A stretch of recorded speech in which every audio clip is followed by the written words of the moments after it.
Bonsoir à toutes et à tous.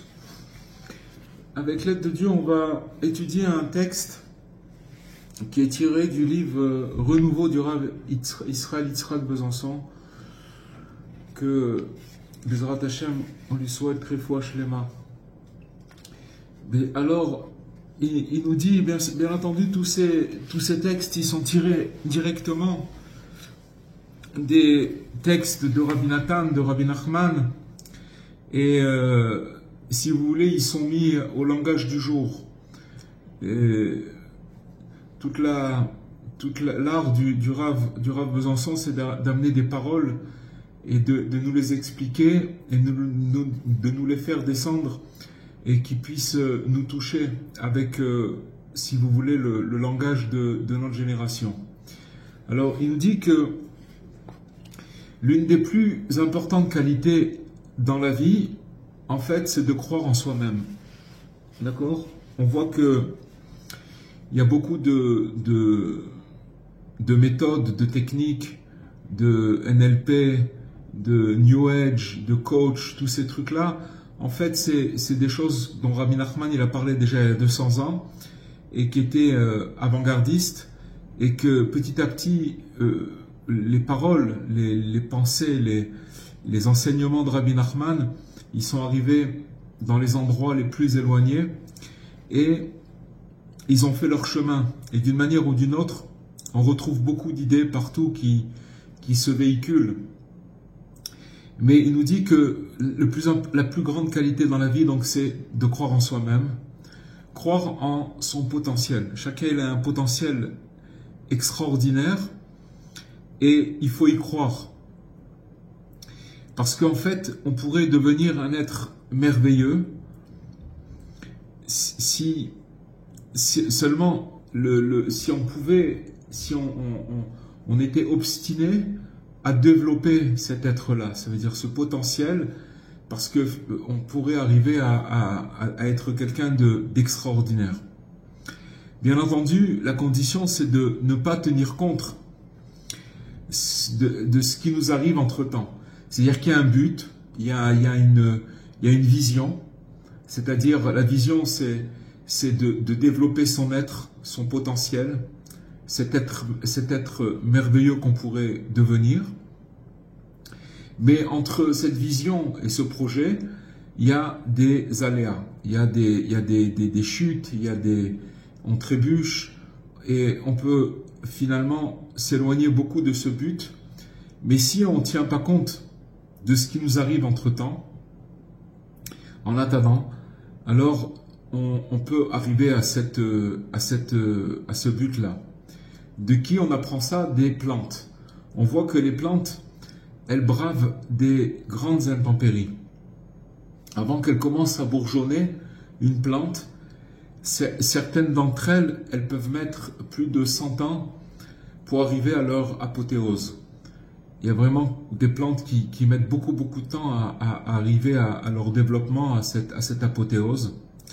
Ils doivent passer des hivers, des canicules, des insectes, des épidémies. Il y a des vandales, des faucheurs qui viennent et qui abîment les plantes. Mais la plante, elle continue à persévérer. Elle est imperturbable, elle est obstinée, elle pousse. Quoi qu'il arrive, elle continue à pousser. Si par exemple, vous allez voir une plante qui a déjà poussé et qu'il y a quelqu'un qui passe et qui va la couper, c'est une grande chute, mais elle va continuer à pousser, elle va continuer à se développer, elle ne va pas s'arrêter aux aléas. Et en fait, si vous voulez, tout le pessimisme et le défaitisme, en fait, ce sont que des vues de l'esprit humain. L'esprit humain, il vit le défaitisme et le pessimisme, mais c'est que notre esprit, c'est l'esprit humain qui vit cette chose-là. Alors que les plantes, elles ne subissent pas ces aléas.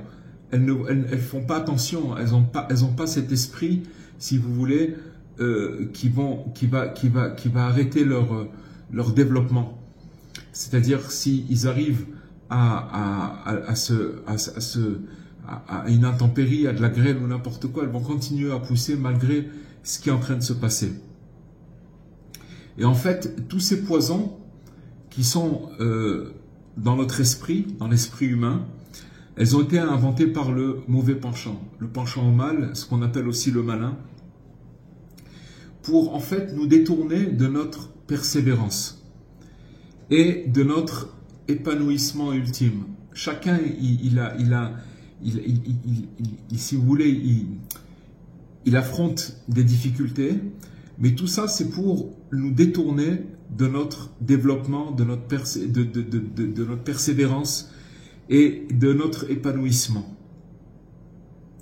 En fait, si on était des rosiers, d'accord, la fleur, le rosier, ah bon, on ne serait pas pour autant, si vous voulez, c'est pas les épines qu'on va produire qui vont nous empêcher de nous développer et de produire des fleurs extraordinaires. Le rosier, on voit que d'un côté, il y a une fleur qui sort qui est très très belle, mais que sur sa tige, il y a des épines et ça fait mal quand on les touche, mais c'est pas pour autant qu'il n'y a pas une belle fleur.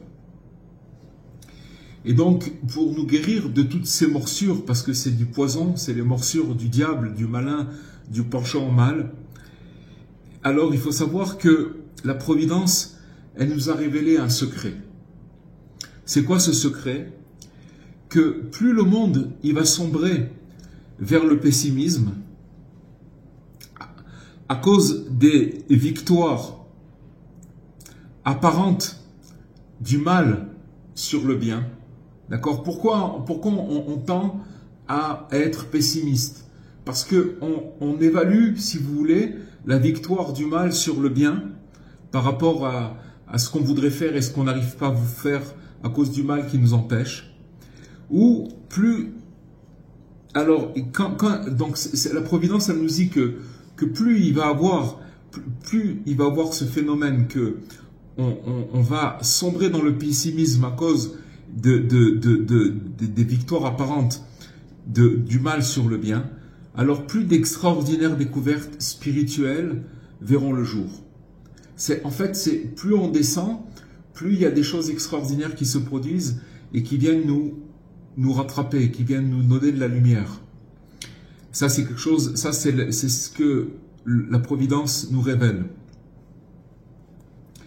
Et lorsque Dieu il a révélé aux humains sa Torah, il faut savoir que sa principale intention, elle était d'aider à tous ces humains à sortir de la mesquinerie et surtout du manque de confiance en soi. La Torah, elle a été donnée pour avoir confiance en soi.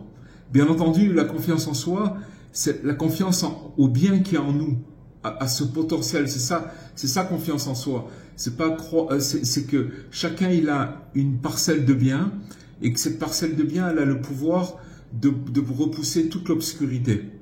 Et c'est ça de croire en son potentiel. Et c'est, si vous voulez, c'est pour ça que la Torah elle a été donnée, pour finalement croire à ce potentiel. En fait, la Torah elle s'appelle Oz. Oz, ça veut dire l'audace. La vigueur, l'audace, d'accord? Mais elle apprend à croire, la Torah, à l'impossible et à le rendre réel. C'est ça le pouvoir de la Torah. La Torah, elle nous fait croire à l'impossible et nous le rendre réel. Ça veut dire qu'on est capable de faire des choses qu'on pensait qu'on était incapable de faire. C'est comme si que la Torah nous disait ose. Comme on a dit ose en hébreu, ça veut dire l'audace, mais en français, ça veut dire oser. D'accord? Donc c'est comme si qu'elle nous disait osez. Faites le pas, lancez-vous. C'est ça, oser. Même le pire des pires, il faut savoir, s'il savait vraiment ce qu'il pouvait devenir, alors il bondirait soudain et il aurait des turbos. Il pourrait faire des choses extraordinaires. Ça, on le voit que les tzadikim, et en particulier Rabbi Nachman, et son élève Rabbi Nathan, il parle que de ça, de ne pas se décourager parce que on a un potentiel extraordinaire et Rabbi Nathan nous apprend que le pire des pires, s'il connaissait son potentiel, il pourrait bondir et son âme, elle serait aspirée vers ce futur qui lui est promis, c'est-à-dire son développement. D'accord, son développement, son futur, pourvu qu'il ose croire en lui-même.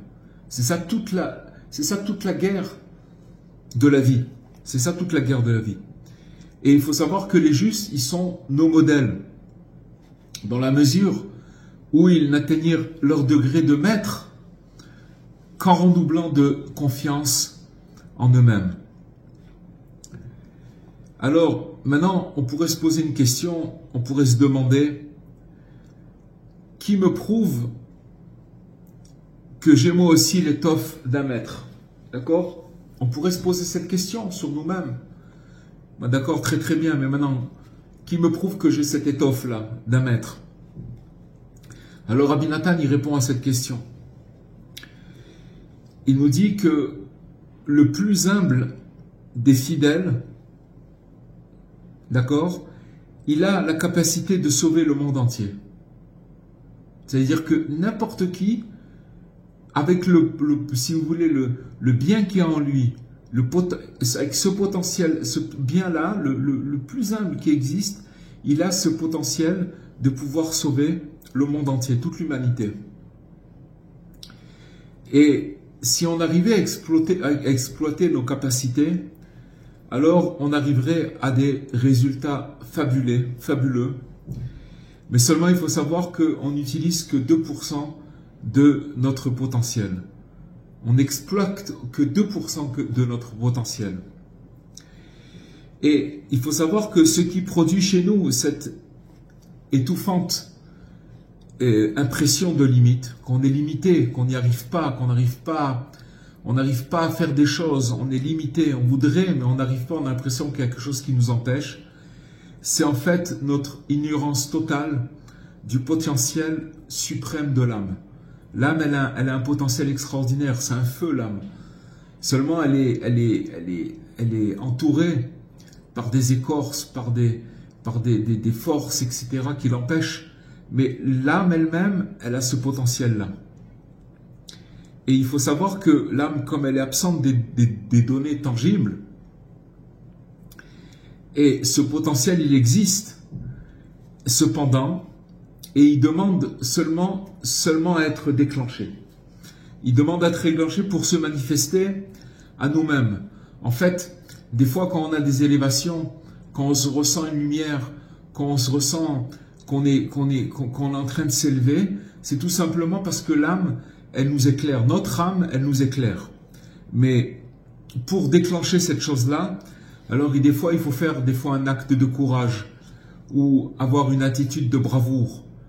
Voilà, si une attitude de bravoure ou un acte de courage ou un dépassement quelconque. Et en fait, voici que ce potentiel, il apparaît. Des fois, quand on fait des choses où on se surpasse, alors c'est là où on donne la possibilité à notre âme de pouvoir sortir et nous éclairer.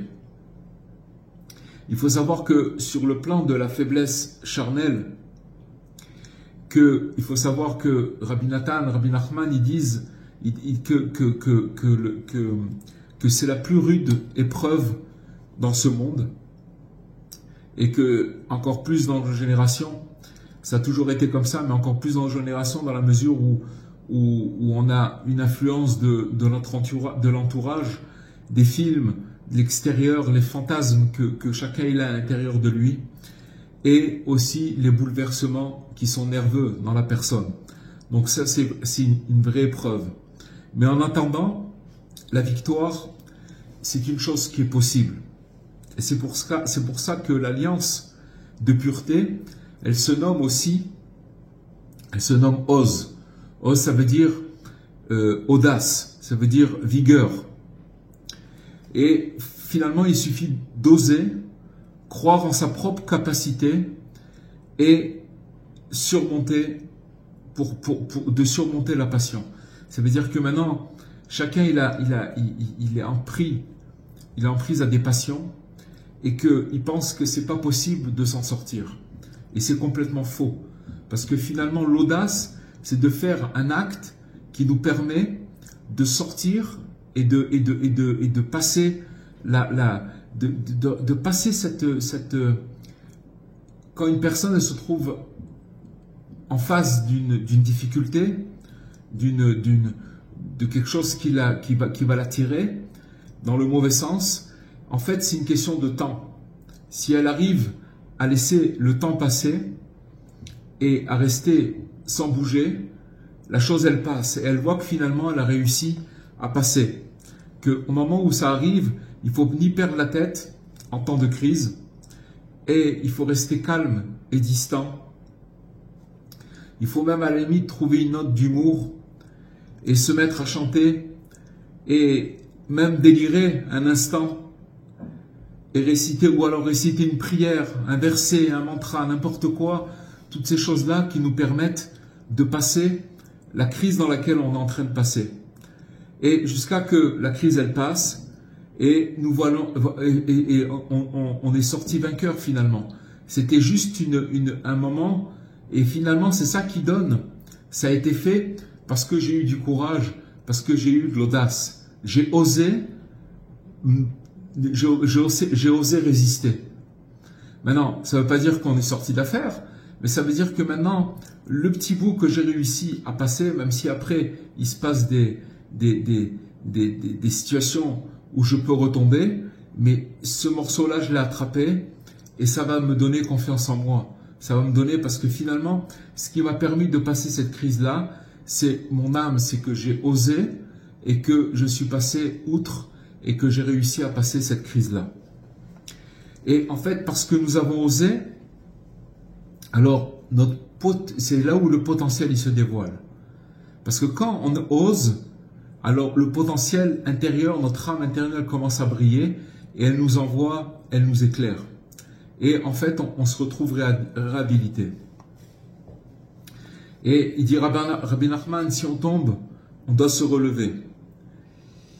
Et il nous dit Rabbi Nachman qu'il faut imiter les enfants. Pourquoi? Parce que les enfants, lorsqu'ils reçoivent une gifle, tout de suite après, ils se remettent à jouer. Ça, c'est ça la chose extraordinaire qu'il y a chez les enfants. Même s'ils vont pleurer, mais après on peut les revoir quelques minutes après, et on voit qu'ils recommencent à jouer. Alors, comme on dit, glisser dans une flaque de boue. Des fois, on peut se retrouver dans une flaque de boue. Et Rabbi Nachman nous dit qu'il faut avoir un pied dedans, un pied dehors et un pied dedans. Un pied dedans et un pied dehors. Ça veut dire que c'est un mouvement. Il ne faut jamais rester les deux pieds dans la boue. Parce que si on reste les deux pieds dans la boue, elle se fige et ça devient du ciment et puis après on ne peut plus bouger. Donc il faut toujours bouger. Bouger, ça veut dire un pied dedans, un pied dedans, un pied dehors. En fait, c'est celui qui ne se laisse pas aller complètement. Il finira un jour par sortir complètement de la boue. C'est ça le secret. Et parce qu'il est toujours possible de limiter sa chute. Une chute, il y a des fois, c'est quoi le malin, c'est quoi le mauvais penchant? C'est que quand une personne elle commence à glisser, elle dit si déjà j'en suis arrivé là, alors à quoi ça sert de tenir plus que ça? Je suis déjà à moitié tombé. Mais il faut savoir que il faut au moins sauver des brindilles. C'est quelque chose que nous apprend Rabbi Nachman, que n'importe quoi qu'on doit sauver. Et on voit que les maîtres, les grands tzadikim, ils ont vu dans cette attitude de sauver des brindilles, de sauver des petits bouts, d'accord, et de ne pas se laisser aller complètement. Et ça veut dire de ne pas renoncer aux petits efforts, alors qu'on n'arrive pas à faire de grands exploits, parce qu'ils nous sont momentanément impossibles. Alors, ils décèlent, dans cette attitude-là, les grands maîtres, ils décèlent un véritable trait messianique. C'est ça le trait messianique, ça veut dire que malgré tout, je ne me laisse pas aller complètement. Une fois, il y a eu un élève de Rabbi Nachman qui a glissé un jour dans une flaque de boue. Et il y avait un opposant qui était malveillant, qui passait par là, et il a lancé au chassid, il a lancé à l'élève de Rabbi Nachman, tu es tombé dans cette flaque parce que tu es Breslev. Il lui a dit, ouais, parce que tu es Breslev, c'est pour ça que tu es tombé dans cette flaque. Alors le chassid, l'élève de Rabbi Nachman, il lui a répliqué, si je suis tombé dans cette flaque, c'est à cause de mes propres fautes.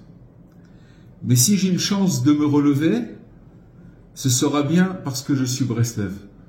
Ça veut dire que parce que je suis Breslev, c'est ça qui va me donner les forces de pouvoir me relever de cette chute-là. Vous comprenez? Parce que je suis Breslev, et surtout pas parce que je suis Breslev, c'est parce que je suis attaché à Rabbi Nachman. C'est-à-dire que si je suis tombé dans cette flaque, c'est à cause de mes fautes. Mais si j'ai une chance de me relever, alors ce sera bien grâce au fait que je suis attaché à Rabbi Nachman. Et Rabbi Nachman, il a enseigné à ce sujet. Il a dit une chose extraordinaire sur lui-même. Il a dit, tel que vous me voyez, même si je commettais un grave péché, La minute d'après, je serai le même fidèle intègre qu'avant la transgression. Ça, c'est Rabbi Nachman qui a dit ça sur lui-même. Ça veut dire que Rabbi Nachman, il a pas goûté à la faute, il sait pas ce que c'est. Il est passé dans tous les états d'âme de quelqu'un qui pourrait faire de grandes fautes. Mais il n'a pas goûté à cette faute, il a résisté, il était obligé de passer par tous ces états pour dire que le désespoir n'existe pas. Mais il a témoigné sur lui que même si ça devait lui arriver de tomber et dans un grave péché, la minute d'après, il serait le même fidèle qu'avant la transgression. Et il a dit que le moment venu, alors il chercherait à réparer sa faute. Ça veut dire que si même on avait cédé, que Dieu préserve, qu'il nous arrive comme on dit, des pépins, qu'il peut arriver des choses qui ne sont pas en phase avec notre conscience, et donc qu'on est arrivé à céder, alors est-ce qu'il faudrait l'avouer aux autres? Sûrement pas, il nous dit Rabbi Nachman. Parce que les gens ils disent, si tu as mangé du porc, si tu as mangé, d'accord, un aliment interdit, alors t'as qu'à le faire, tu vas pas le cacher, ça va couler sur ta barbe. D'accord? Que ça coule sur ta barbe, c'est quelque chose qui se voit, c'est quelque chose. Et Rabbi Nachman, il a dit, moi je dis le contraire. Si tu as mangé du porc, alors au moins que ça ne coûte pas dans ta barbe. Que ça se voie pas. T'as pas besoin de l'afficher, ne le fais pas montrer. Si une faiblesse, ne le fais pas montrer. Et maintenant, on va apprendre quelque chose d'extraordinaire, les amis. Il y a une bête, un fauve qui s'appelle le léopard. Et dans les maximes des pères, nos sages ils nous enseignent, et donc l'audace du léopard. D'accord? Dans les maximes de nos pères, c'est marqué « et l'audace du léopard ». Mais en fait, si vous regardez le texte original, ce léopard, il est en fait nommé Némer. Némer, c'est si vous voulez, c'est le langage de la Mishnah qui avait az qu'un soit audacieux comme un amer, soit audacieux comme un amer. Si on voit l'explication de Rabbi Obadia de Barthénora, il nous explique que ce namer, en fait, c'est un bâtard qui est du sanglier et de la lionne. Ça veut dire que le lion et le sanglier, il est sorti du lion et du sanglier, ce némer-là, qui s'appelle un léopard, d'accord? Il nous explique qu'en vérité, c'est cette fusion des deux. Et en fait, si vous prenez un émer qui est la fusion d'un sanglier et d'une lionne, il faut savoir qu'il a une nature qui est mixte, qui pourrait empêcher ce némer de prétendre à la noblesse du fauve. C'est sûr que maintenant, sa maman c'est une lionne, mais son papa c'est un sanglier. Donc c'est pas du tout la même nature. Il a perdu cette noblesse et donc ça pourrait l'empêcher de prétendre à cette noblesse. D'accord? Et finalement, ce némer, ce léopard parmi les lions, il ne fait pas trop belle figure. Il ne peut pas trop se la ramener. Mais il faut savoir que malgré sa carence, puisqu'il est ni ça ni ça, et peut-être à cause d'elle, à cause de cette carence, alors ça va développer chez lui une bravoure unique. Justement parce que il a une carence de ce type, alors il va développer une bravoure qui va être unique pour compenser, par compensation. Et en fait, du fait de ses origines, la vaillance de ce némer est qualifiée d'audace.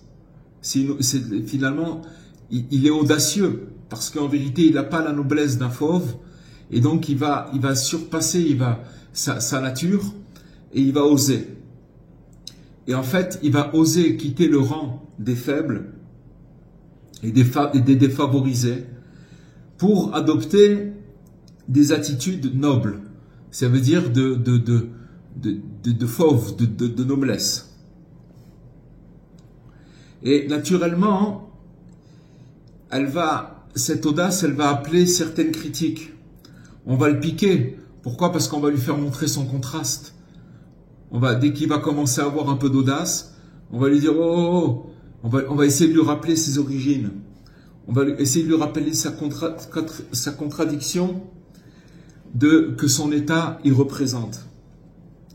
Mais aussi logique que sembleront ces critiques, on va voir que le Némer, il va ignorer ces critiques, puisque d'après la Torah, il est considéré comme un audacieux.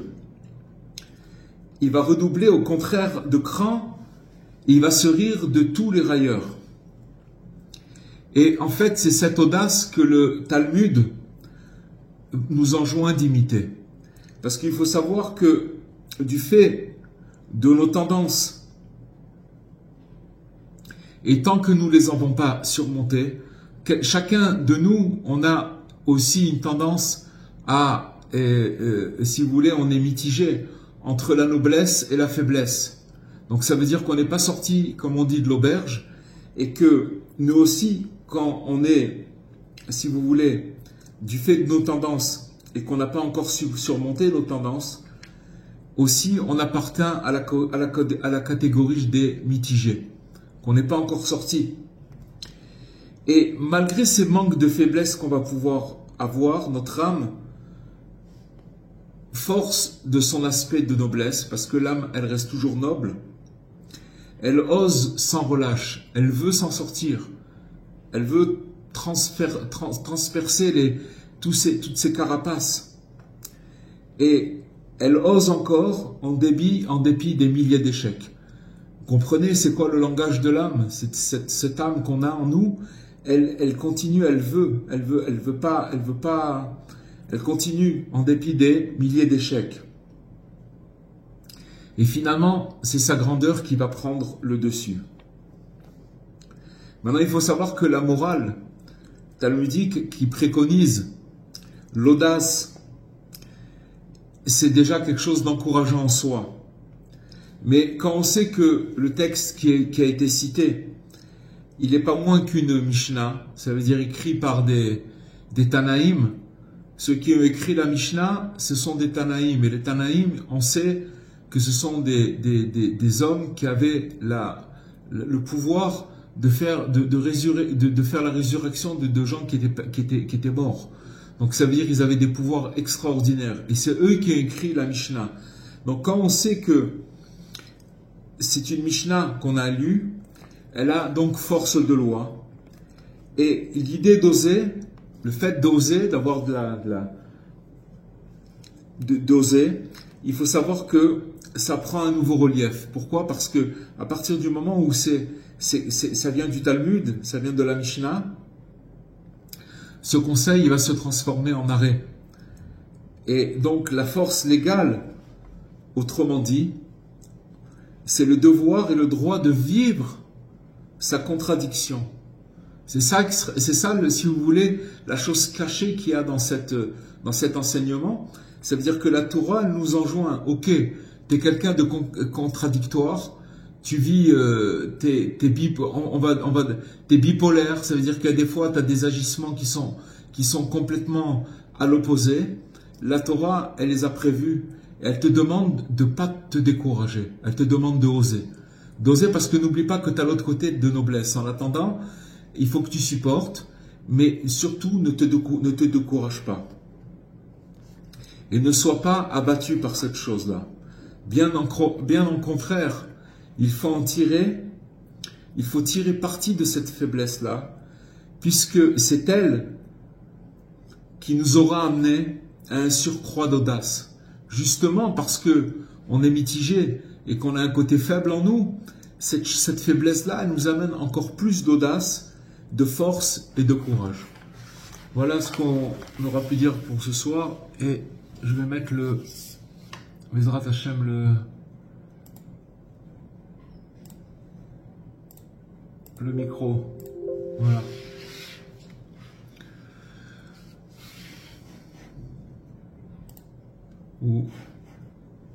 m'entendez? Voilà. Oui, Raphaël, bonsoir. Bonsoir. Bonsoir. Alors, j'ai une question, s'il vous plaît. Alors, il ne faut pas se décourager lorsqu'on commet des fautes, des erreurs, mais il faudra bien payer à un moment donné pour ça. Donc, je vais vous dire, ouais, alors d'abord, il faut savoir une chose, c'est que quelqu'un qui... Non, d'abord, je vais vous dire une chose. C'est marqué dans tous les livres qu'une personne qui fait teshuva, ça veut dire qu'il arrive à... Teshuva, ça veut dire... bon, il y a beaucoup de degrés. Mais le degré, c'est de prendre sur lui de ne pas recommencer. Mais je vais vous dire, avant de vous expliquer ce que je vais vous expliquer, ça veut dire que sans s'isoler tous les jours, c'est pas possible de comprendre ce qu'on a dit ce soir. Parce qu'en fait, quelqu'un qui a des faiblesses et qui les laisse sans s'en occuper, c'est là où le problème, c'est là où il y a un problème. Mais si une personne a une faiblesse et qu'il en parle avec Hachem et qu'il demande à Hachem de le sauver et de l'aider, cette personne-là, c'est une personne qui s'est prise en main. Et à partir d'une personne, quand une personne elle se prend en main, alors ça s'appelle qu'elle a fait tchouva.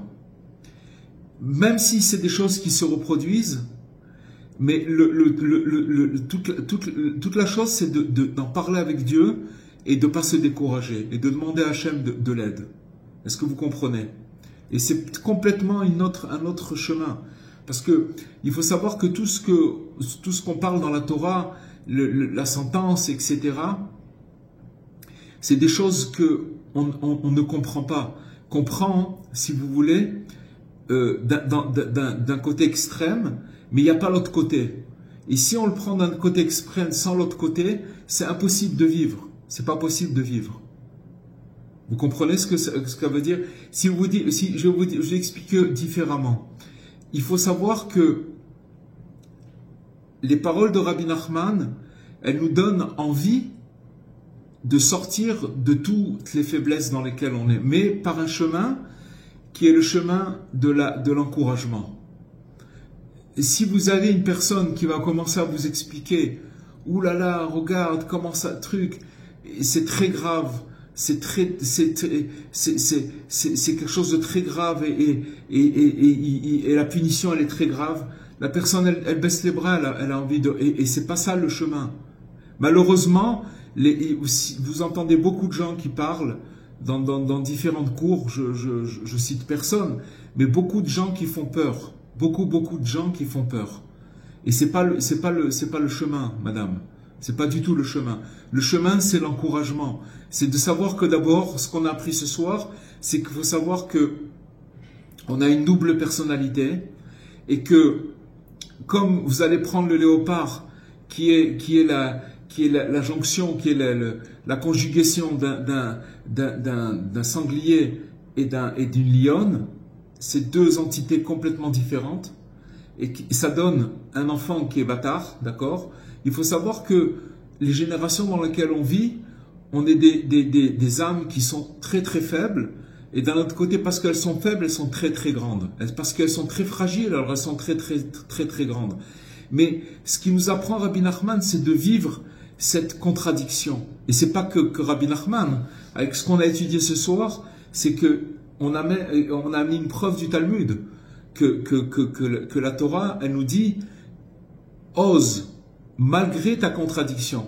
Là où ça devient, si vous voulez, problématique, c'est quand la personne, elle ose plus et qu'elle s'installe si vous voulez, dans le désarroi, dans le découragement, parce qu'elle pense qu'elle peut plus sortir de là où elle est. Alors que ce qu'on a appris aujourd'hui, c'est un angle complètement différent, c'est de oser. Et oser comme ce Némer, comme cet animal qui est mitigé, Aussi, nous aussi, la Torah nous donne pas, elle fait pas maintenant de la biologie, en train de parler des animaux. Quand elle nous dit la Torah, sois audacieux comme un léopard, comme un émer, qui est le bâtard d'une lionne et d'un sanglier, c'est pour nous apprendre quelque chose. C'est pour nous faire comprendre que on vit des contradictions et il faut savoir les vivre. Ça veut dire que justement parce qu'on a un côté faible, cette faiblesse-là, il faut l'exploiter pour, si vous voulez, être encore plus audacieux. Je vous donne un exemple. Vous avez des gens, des paraplégiques, des gens qui sont handicapés et qui ne peuvent pas marcher. Et il y a des sports de paraplégiques, vous voyez, qui font du basket ou du volley, etc. Et ils arrivent à des comment dirais-je, à des résultats extraordinaires. Justement parce que ils ont une faiblesse. Ils n'ont pas de jambes, ils pourraient rester dans une chaise roulante, à se morfondre et à se laisser mourir. Non, ils ont décidé de développer leur potentiel et justement leur faiblesse fait qu'ils arrivent à des résultats ou des fois qui dépassent même des gens qui ont des jambes. Donc c'est une idée, c'est ça l'idée. L'idée c'est que on est une génération de gens mitigés, mais Rabbi Nachman, par cet enseignement qu'il nous livre ce soir, il nous fait montrer que l'audace, si vous voulez, on nous demande, c'est une obligation d'être audacieux. Et dans un autre endroit, Rabbi Nachman il explique que sans l'audace, c'est impossible d'accéder à la Torah, à la sainteté, c'est impossible. C'est impossible. On voit par exemple que Rabbi Akiva, qui avait l'âge de 40 ans, il a commencé à apprendre la Torah avec des enfants de 2-3 ans. Et c'est une audace incroyable de commencer à zéro et de commencer à apprendre la Torah, alors que à l'âge de 40 ans, il aurait pu dire c'est pas possible. Alors voilà ce qu'on apprend ce soir. Maintenant, nous on ne doit pas s'occuper de ce qu'on a à payer parce que c'est pas ça le propos. Ce que nous on doit faire, c'est d'aller dans les chemins de Rabbi Nachman et on est assuré qu'on réparera tout. Parce que sachez une chose, c'est que quand une personne elle arrive à faire tchouva par amour, c'est-à-dire par l'encouragement, parce qu'elle a reçu des encouragements et qu'elle a envie de faire, cette tchouva-là, elle prend toutes les choses, les mauvaises actions, et elle les transforme en bonnes actions. C'est pas qu'elles sont effacées, les mauvaises actions, c'est qu'elles sont recyclées en bonnes actions. C'est ça la vraie tchouva. La vraie tchouva, c'est d'arriver à prendre toutes les mauvaises actions ou avec lesquelles on a créé des destructeurs, des mauvaises forces, et de les prendre et de les amener et de les complètement de les transformer en bien. C'est ça la teshuva. Ça ne veut pas dire que c'est facile, mais c'est ça la teshuva. C'est pour ça que Dieu il nous donne le temps de transformer, et c'est pour ça qu'il nous envoie des enseignements de Rabbi Nachman pour nous faire comprendre que le fait que tu es mitigé, qu'on est mitigé, qu'on a ces deux tendances, ce fait-là, il nous permet justement d'exploiter cette faiblesse et de donner encore plus de force. Est-ce que vous avez compris tout le développement? Vous comprenez la réponse?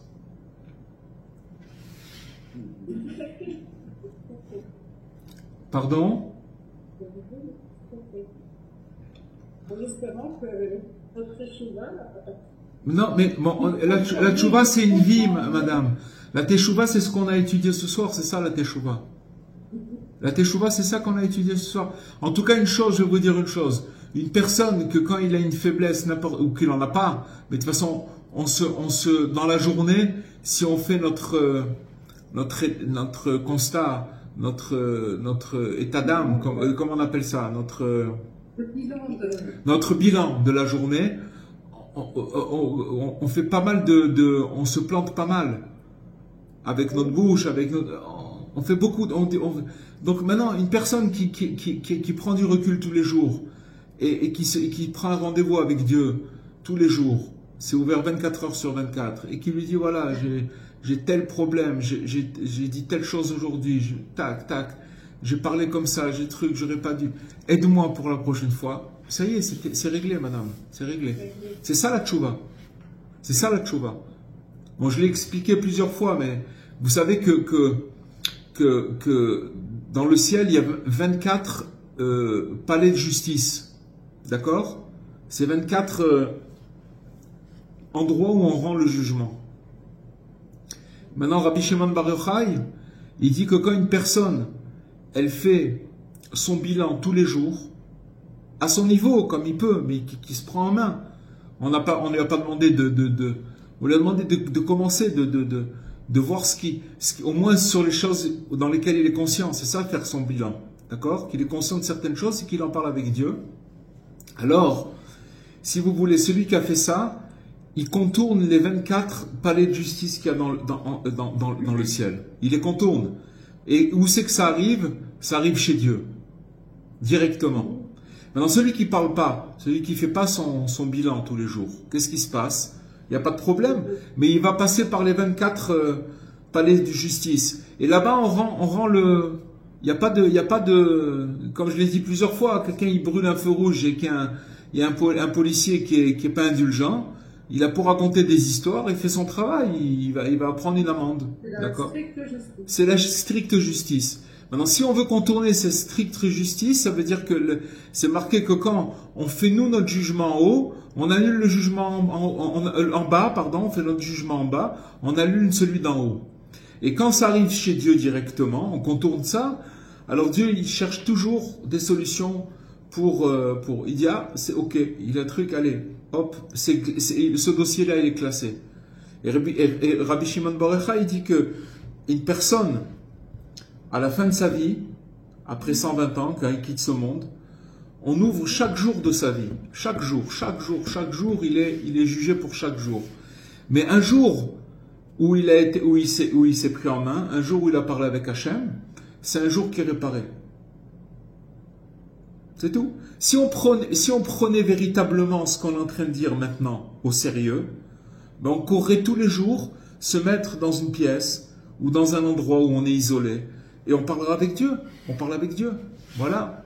Ça va pas, ce truc. Aide-moi pour ça. Merci pour ça. Permets-moi aide-moi pour ça. On parle avec lui. Une fois qu'on a fait ça, ça y est, c'est terminé, c'est réglé. Vous comprenez?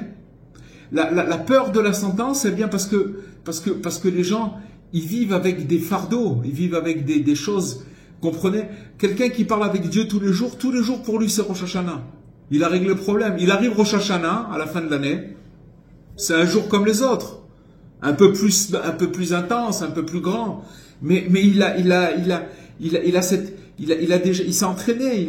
Vous comprenez? Et il faut pas beaucoup. Il faut commencer. Celui qui a fait ça tous les jours, voilà. Vous comprenez? Voilà. Rabbi Cohen, j'ai entendu un shiur début de semaine, hier, où on parlait de la solitude et que si une personne vivait de la solitude dans ce monde-ci, c'est que dans les mondes supérieurs, Hachem se sentait seul également. Et donc c'était le reflet de la solitude dans ce monde-là, c'était le reflet de la solitude d'Akadosh Baruch Hu. Et ça m'a fait beaucoup de peine. Et du coup, je me suis dit, mais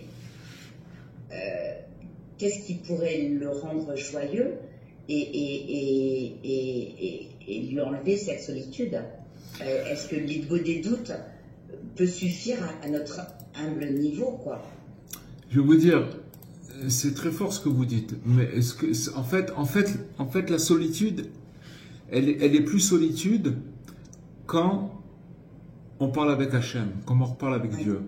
Parce qu'il faut savoir que Dieu, il attend chacune, il est avide de chacune de nos prières, de chacune de nos élans, de chacun de nos soupirs. Il attend ça. Et plus une personne elle est éloignée et plus une personne elle parle avec Dieu, c'est encore plus fort, c'est quelque chose qui a encore plus de valeur.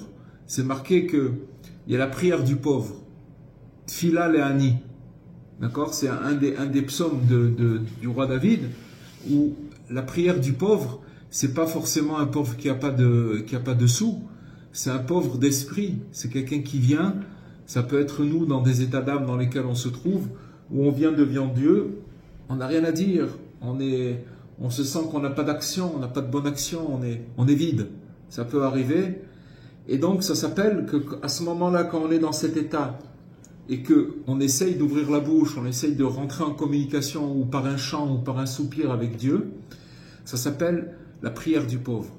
Et il dit que Rabbi Shimon Bar Yochai, il dit que cette prière-là, qu'est-ce qu'il fait à Dieu quand il y a un pauvre qui vient de cet état d'âme, qu'il est comme ça, et qui fait une prière, il dit que même s'il y avait la prière de Moshe Rabbeinu, de Moïse, qui est en train de prier, il la met de côté pour courir entendre la prière de ce pauvre-là. Alors, ça veut dire quoi? Ça veut dire que maintenant, il attend ce que vous avez donné là. Là, vous avez posé la question, vous avez donné en même temps la réponse. En fait, il attend. C'est sûr que c'est pas Dieu lui-même qui est seul. Si vous voulez, c'est la présence divine qui est exilée. C'est la Shekhina. Et cette Shekhina-là, si vous voulez, il faut lui parler. Parce qu'elle est aussi en nous. C'est notre âme aussi. Le fait que la Shekhina, elle est en exil, notre âme, elle est en exil. Et donc maintenant, quand on parle avec Dieu, on réhabilite la chose. Ça veut dire que c'est ça le travail, c'est ça la chose la plus importante. Rabbi Nachman, il a dit que c'est Edbodedut ou Ma'ala, Eliona ou Gdola, Minakol.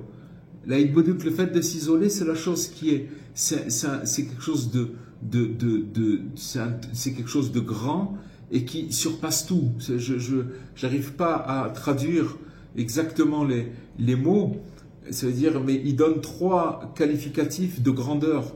Et que Elion, on peut traduire par suprême. Suprême, et Gdola, c'est grand, et Minakol, qui dépasse tout. Ça dépasse tout. Il n'y a pas. Celui qui a ça, regardez ce qu'on a dit ce soir, celui qui a ça, il a tout. Après c'est des détails. Après, c'est des détails, mais au moins, il est, comme on dit, il veille au grain. Il est tous les jours, il sait où il en est. Il sait où il en est. Il sait où il en est. Il va pas commencer à se faire effrayer par quelqu'un qui va lui parler, ouh, les péchés, les machins, ça va pas l'impressionner. Ça va pas l'impressionner parce que tous les jours, il est en contact avec Hachem. Et tous les jours, il fait ce qu'il peut pour s'en sortir. Et comme il a fait un jugement en bas, il n'y a plus de jugement en haut. C'est fini, c'est réglé. Voilà. Merci beaucoup. Voilà les amis. Merci. Alors, Bezrat Hachem, avec l'aide de Dieu, on continue. Et je vous dis à la semaine prochaine, en bonne santé. Bezrat Hachem. La bonne idbodedut pour chacun, que chacun puisse parler tous les jours avec Dieu. C'est ça le principal, les amis. Quand il y a ça, il y a tout. Quand il y a ça, il y a tout. Et quand il n'y a pas ça, il n'y a rien. Il n'y a rien. Ça veut dire que c'est fictif, comment on appelle, c'est virtuel. Tout est virtuel. Voilà les amis. Une grande bracha, une grande atzlacha. À très bientôt. Au revoir. Merci beaucoup. Au revoir.